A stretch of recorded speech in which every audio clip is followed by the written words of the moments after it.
Et pour cela, j'appelle d'abord Bernard Saunier. Voilà, il est là, Bernard, qui va peut-être manipuler ses slides depuis ce poste stratégique.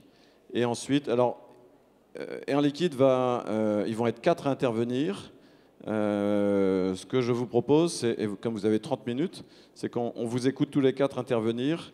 Ensuite, vous asseyez tous ici. Et puis, on essaye d'avoir 1 ou 2 questions. Toujours le même principe. Bernard, je vous laisse appuyer sur la flèche de droite et démarrer et nous expliquer sur la flèche de droite.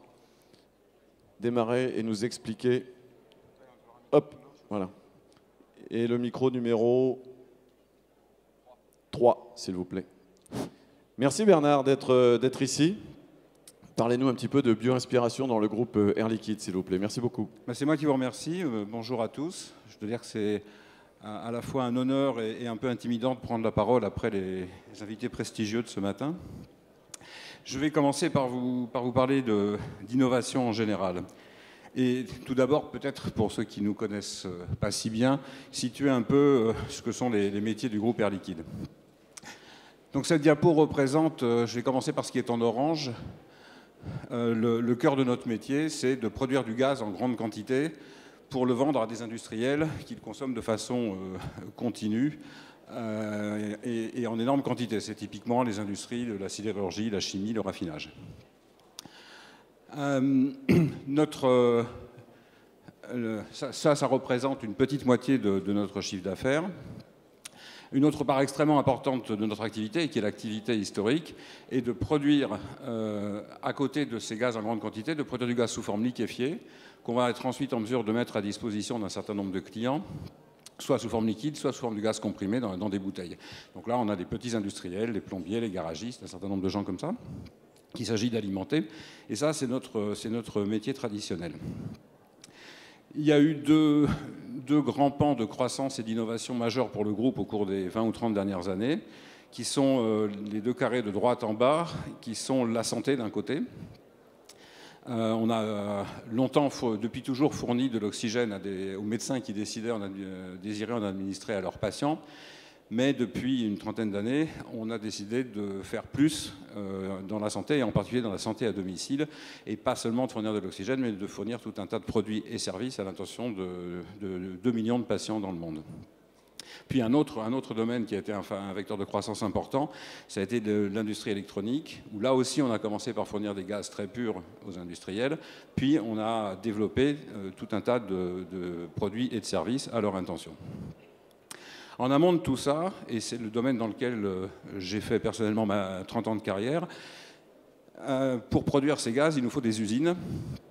Et ces usines sont d'une grande importance stratégique dans nos métiers, puisque si on regarde ce qui s'est passé dans l'industrie des gaz au cours des 30 dernières années, les industriels qui avaient choisi d'avoir leur indépendance technologique en faisant eux-mêmes leurs usines ont racheté tous ceux qui n'avaient pas fait ce choix. Donc c'est un enjeu tout à fait critique. Ceci étant situé, notre direction générale a, en 2012, décidé de lancer 2 initiatives, conscientes d'une part que sur la partie aval, il était important de trouver d'innover et de revivre des aventures comme celle de la santé ou de l'électronique pour trouver des nouveaux leviers de croissance, parce que les précédents leviers de croissance étaient saturés. Et puis, ce que je viens de mentionner sur la partie stratégique, il était aussi important de conserver notre indépendance technologique et donc d'innover aussi sur la façon dont on faisait nos usines. Donc 2 initiatives ont été lancées. L'une, dont certains d'entre vous ont peut-être entendu parler parce qu'on communique beaucoup dessus, s'appelle le iLab, un établissement différent qui est situé près de Bastille, dans des locaux qui ne ressemblent pas aux locaux d'un établissement du CAC 40. Dont l'intention est donc justement à la fois de trouver des nouveaux leviers de croissance en identifiant en particulier les grandes tendances sociétales et les opportunités technologiques qui sont susceptibles de surgir. C'est là qu'on peut commencer dans la Technological Intelligence à gauche, à voir la place qu'on peut faire à la bioinspiration. Et puis, dans un grand groupe qui a une dimension parfois un peu de mastodonte, il est aussi important de rebooster la capacité à faire avec efficacité. Et on a aussi un Fab Lab, la capacité de prototyper rapidement, de permettre aux gens qui pensent de mettre les mains dans la matière rapidement, et aussi de prendre le risque des échecs, ce qui est une façon essentielle d'innover. L'autre initiative, donc celle sur l'usine du futur, c'est celle qui m'a amené personnellement à rejoindre la recherche d'Air Liquide il y a 5 ans. Je vous montre là le transparent que j'ai montré à la direction générale il y a 5 ans pour lancer le projet. Mon message était de dire, voilà, sur la partie bleue, notre écosystème. En pensant à cette présentation, je me disais que le seul fait que les entreprises parlent tant d'écosystème, c'est déjà un signe de bio-inspiration. Donc à l'intérieur de notre écosystème, nous étions leaders mondiaux, donc nous étions probablement très bons.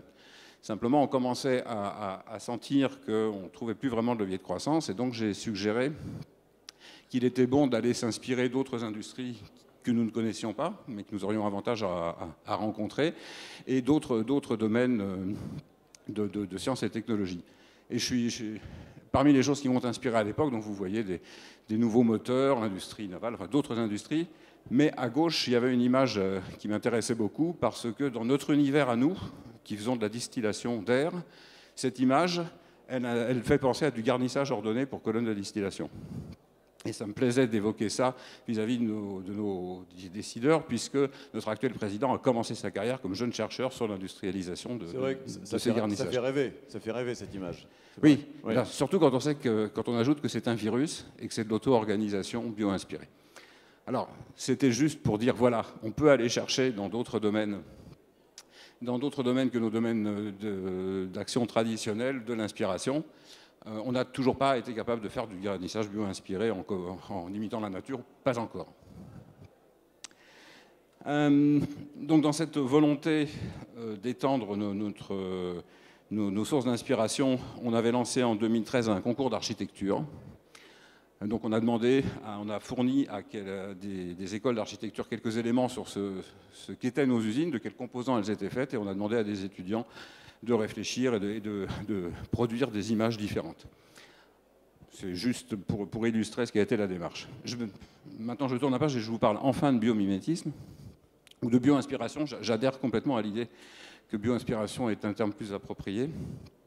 Quand on a lancé l'initiative Usine du futur, l'idée étant de s'ouvrir le plus possible l'esprit et de ne pas rester enfermé dans notre zone de confort, on avait consacré un mur, qu'on a appelé mur de créativité, à ce que les jeunes chercheurs qui travaillaient avec moi affichent les images qui les inspiraient, qui leur plaisaient, sans obligation que ça corresponde à un vrai besoin pour nous. Et donc a surgi rapidement la première image que vous connaissez tous, qui est l'image de la feuille de lotus et l'explication de l'effet lotus. Bon, on avait ça sous les yeux tous les jours, c'était joli, ça ne nous a pas inspiré immédiatement.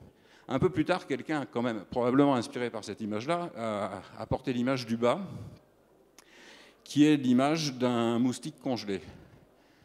L'anecdote, que j'espère que je ne déforme pas trop, c'est qu'un biologiste faisant quelques tests sur des moustiques, arrivé le vendredi soir, n'avait pas tout à fait fini, donc a figé sa manip en mettant son moustique au congélateur.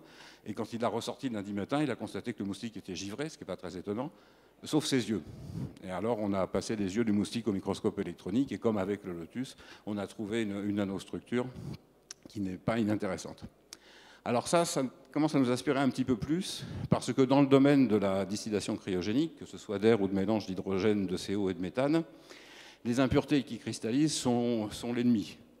L'eau, le CO2 qu'on trouve dans l'air, on doit s'en débarrasser en amont de nos procédés, sinon ils viennent les boucher.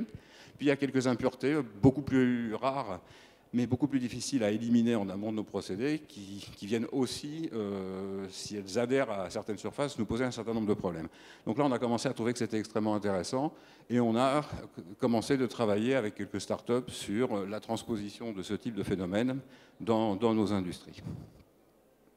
Et puis, dernière page, et je passe la parole à mes collègues, une histoire que j'aime beaucoup, que j'ai entendu raconter lors d'une conférence sur le biomimétisme à l'école des mines il y a déjà 2 ou 3 ans, qui est celle de Flectophine, qui est donc ces obturateurs pour des fenêtres qui changent de forme en fonction de l'éclairement et de l'intensité du rayonnement du soleil, sans qu'il y ait le moindre dispositif mécanique. Et ça a été inspiré, m'a-t-on dit, par une fleur que les colibris aiment je ne sais pas si on dit butiner pour des colibris, mais enfin c'est à peu près la même chose, et dont les pétales ont ce type de comportement. Et ça a donc servi en particulier à la conception de ce bâtiment qui, si je ne me trompe, a servi à l'exposition universelle en Corée, je ne sais plus en quelle année. Exact. Ce que je trouve de très intéressant dans cette histoire, c'est que ce dont il s'agit, c'est une poutre en flambage latéral. Et la façon dont on a utilisé la nature, en l'occurrence, ça a été ça me fait dire que pendant des siècles, voire des millénaires, les ingénieurs de génie civil, depuis les Romains, voire les Grecs, ont dimensionné des poutres pour se tenir loin du flambage latéral, qui est l'événement catastrophique qui mène à la ruine du bâtiment. Je ne suis pas ingénieur de génie civil, je suis plutôt dans le génie chimique, enfin j'imagine à peu près ça.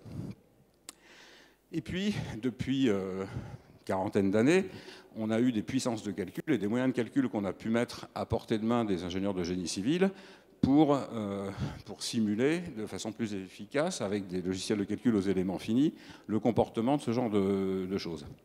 Et il semble qu'ils se soient servis de ça pour rester dans la zone de confort, toujours loin du flambage latéral, et probablement, j'imagine, se servir de leurs moyens de calcul pour réduire les dimensions des poutres ou le nombre des poutres pour faire le même travail, donc pour optimiser leur zone de confort. Et il aura fallu l'observation de la nature pour leur suggérer d'utiliser le merveilleux logiciel de calcul pour simuler une poutre en flambage latéral.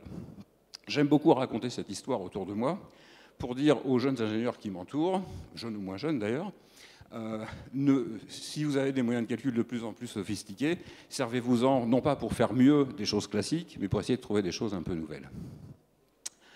Voilà, j'ai oublié quelque chose que je voulais dire tout à l'heure à propos de nos métiers, qui m'a été inspiré par la remarque d'Alain tout à l'heure sur comment les industriels vont rendre à la nature.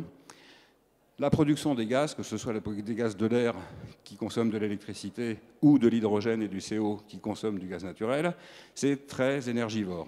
Innover dans nos métiers, ça consiste en premier lieu à réduire nos consommations d'énergie. Je pense que ça va être la façon dont on va payer notre dette à la planète et à la nature. Merci beaucoup Bernard. Je vous propose de rester assis ici. Merci Bernard Saunier et merci d'accueillir Jérôme L'Oeil qui va vous parler d'une autre facette de ce groupe. Je retiens juste une chose, plein de choses, mais notamment une de l'intervention de Bernard, cette idée d'image, un peu comme des stimuli. Bioimexpo, je vous préviens, vous allez être un peu frustrés parce qu'on va un peu fonctionner comme ça, c'est-à-dire qu'on va vous livrer tout un tas d'interventions un peu courtes, un peu comme des teasers, et puis ça vous donnera envie ou pas d'en savoir plus, et vous aurez repéré les intervenants et vous pourrez essayer de creuser le sujet. Merci de nous parler d'autre chose. Alors, bonjour à tous. Toute autre chose pour une activité au sein du groupe Air Liquide qui est peu connue de par les particuliers, issu de CEPIC, une filiale d'Air Liquide qui travaille dans les ingrédients de cosmétiques et en particulier sur les principes actifs de cosmétiques. C'est ce qui donne à la fois la propriété et l'identité à une crème dans les produits finis. Et de vous présenter ici une nouvelle technologie nommée Celebrity, qui sont des cellules de macroalgues. Vous connaissez tous les macroalgues, ce sont celles qui nous touchent un peu les pieds quand on va se baigner en Bretagne. Ici, je vais vous parler de cellules de macroalgues qui sont issues de production de biotechnologie en laboratoire, au travers d'un exemple qui est celui d'un premier produit lancé nommé éphémère. Éphémère qui permet de valoriser en fait une étape éphémère dans la vie d'une algue. Alors on voit en bas à gauche la macroalgue qui est très connue, l'Undaria pennatifida, c'est le wakame que vous connaissez de par la gastronomie japonaise. Et quand cette algue vient à se reproduire, elle va émettre des spores. Ces spores émettent ensuite des gamétophytes. Et ces gamétophytes sont des cellules éphémères dans la nature. Elles se maintiennent quelques semaines avant de donner une autre forme visant la reproduction de l'algue. Pourquoi ça nous inspire? Pourquoi ça nous intéresse? C'est qu'on connaît ces cellules qui sont en fait toutes seules éparpillées dans l'océan, qui valorisent la photosynthèse, et pour valoriser la photosynthèse, concentrent notamment des molécules antioxydantes. Et évidemment, ces cellules toutes seules sont très fragiles et ont besoin d'optimiser encore un peu plus la photosynthèse que ne le fait l'algue, donc concentrent beaucoup plus certains types d'antioxydants que l'algue par elle-même. Donc un intérêt de travailler avec ces cellules qu'on voit au microscope en haut à droite, plus important, plus intense que ne l'est l'algue par elle-même. Alors voici de quelle manière on procède donc, dans des productions au travers de photobioréacteurs en laboratoire dans des conditions finalement très, très simples et saines. Ce sont des cellules qui se multiplient dans de l'eau de mer, dans des conditions sous contrôle de température et de lumière pour optimiser cela. Et dans ces conditions, ces cellules se maintiennent stables et c'est là l'intérêt pour nous, la solution qu'on y trouve de stabiliser ces cellules en laboratoire, d'avoir une composition d'intérêt avec davantage d'antioxydants pour la peau. On n'a pas besoin de prélever des quantités en pleine nature. On prélève quelques cellules au début du process et ensuite on est autonome en laboratoire pour suivre ce process. Et par ailleurs, on travaille dans la cosmétique, donc il y a au-delà de ça un intérêt de travailler sur une matière qui est éphémère, fragile, précieuse, que l'on souhaite valoriser, qui trouve un écho dans ces applications. Alors c'est un exemple, et au travers de cette technologie, on travaille sur une banque de cellules, on en a une soixantaine. On travaille avec le Musée national d'histoire naturelle pour nous aider à les identifier. Et clairement, c'est une technologie qui nous permet ensuite de connaître le fonctionnement de ces cellules dans la nature et de trouver des applications particulières vers la cosmétique. Merci. Merci beaucoup. Des applications air liquide dans la cosmétique à partir de macroalgues. On va maintenant parler un peu plus de microalgues et d'expérimentation qui se passe ici, au CBIOS. Je vous demande d'accueillir Adriana Seovac et Thierry Fradetal, s'il vous plaît. Adriana et Thierry, je vous laisse le poste. Expérimentation qui a lieu ici, dans une unité, dans un petit laboratoire installé dans un des bâtiments que vous voyez en sortant de l'autre côté. C'est à vous. Bonjour à tous. Bonjour à toutes. Donc on va juste changer de sujet. On va parler de l'hydrogène énergie. Alors pourquoi l'hydrogène énergie? Parce qu'aujourd'hui, l'énergie est en pleine mutation à cause du changement climatique, à cause de la raréfaction des ressources naturelles. Et l'hydrogène énergie, constitue une des solutions qui pourrait répondre à ces défis. Par exemple, dans une pile à combustible, l'hydrogène se combine à l'oxygène de l'air et produit de l'électricité en rejetant que de l'eau. Et comme vous savez, l'hydrogène peut être produit à partir des sources naturelles comme biométhane ou l'eau et peut représenter, pour des applications à petite échelle, une alternative aux énergies fossiles. Donc en conclusion, Air Liquide participe activement à la mise en place de ces secteurs à travers des partenariats pour comprendre mieux le secteur de stockage d'énergie, de la mobilité et tout récemment de la production. On observe la production de hydrogène à partir des microalgues, comme aujourd'hui maintenant Thierry va vous expliquer. Merci Adriana. Ça marche? Ça marche. Donc voilà, la production d'hydrogène par microalgues.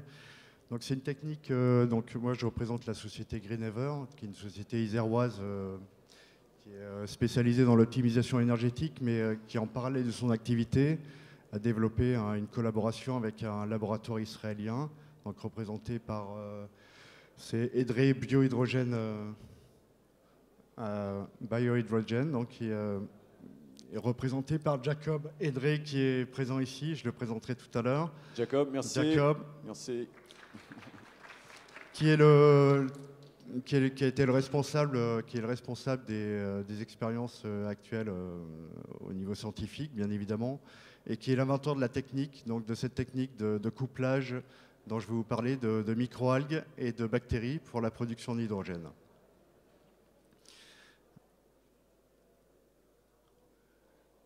Donc actuellement, comme l'a dit Adriana, il y a un véritable enjeu avec la COP21 de réduire d'ici 2050 les émissions de gaz à effet de serre de 80%. Donc actuellement, ce qu'il faut savoir, c'est que 95% de l'hydrogène est fabriqué à partir des énergies fossiles. Là, je vais donner quelques exemples, mais c'est vraiment très très court. En tout cas, ce qu'on peut retenir, c'est le vaporeformage et la gazéification du charbon de bois. Il y en a moult, il y en a énormément d'autres. En tout cas, ils sont tous émetteurs de CO2 et de gaz à effet de serre actuellement. Et donc très énergivores également. Voilà. Donc pour cela, il y a des alternatives actuelles qui sont à l'étude. Donc bien évidemment,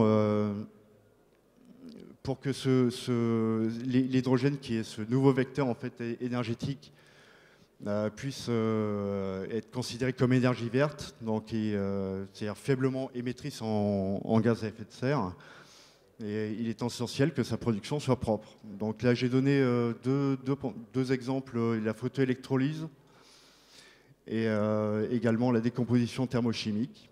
Donc, ils sont deux procédés à l'étude actuellement en développement au niveau international. Nous, la voie qu'on a étudiée et qui est développée actuellement au CEBIOS, donc au laboratoire du CEBIOS depuis janvier 2016, c'est la coculture de microalgues et de bactéries pour la production d'hydrogène.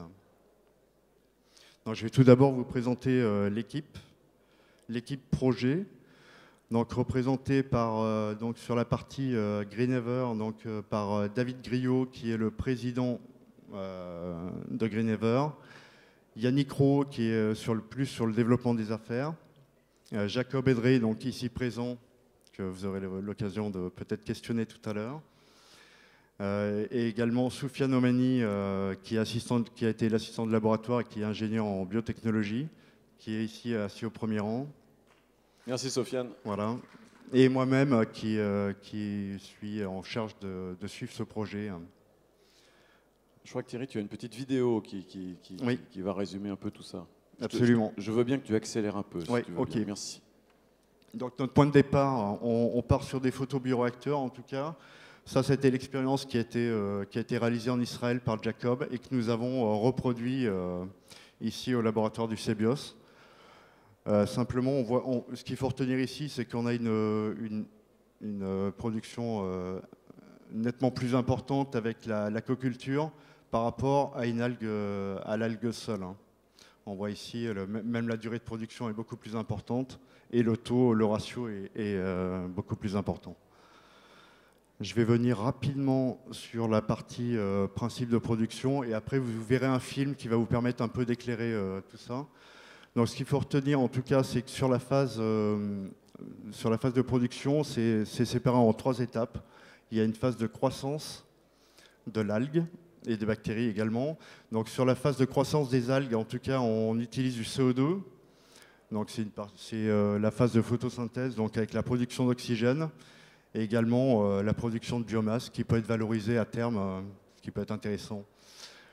La seconde étape, donc c'est la phase d'acclimatation, où on vient appauvrir le milieu en soufre et également ajouter les bactéries pour permettre d'atteindre des conditions anaérobies, ce qui va déclencher la production d'hydrogène par les algues.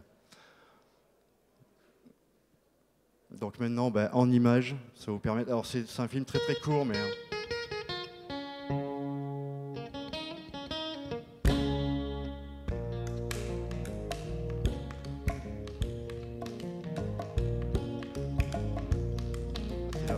préparation de la phase de croissance des algues, donc avec les cellules algales.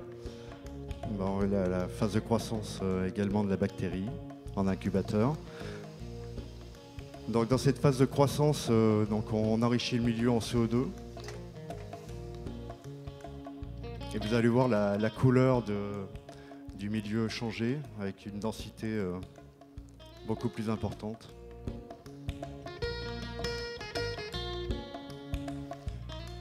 Passage à la phase d'acclimatation, donc avec l'ajout de la bactérie, toujours en photobioréacteur.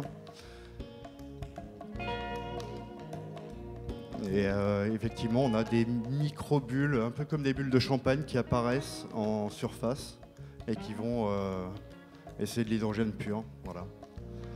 Donc là, on vient collecter l'hydrogène. Voilà, ici... vous voyez les bulles de gaz d'hydrogène qui arrivent dans l'éprouvette de collecte. Donc Jacob Edré, ici présent.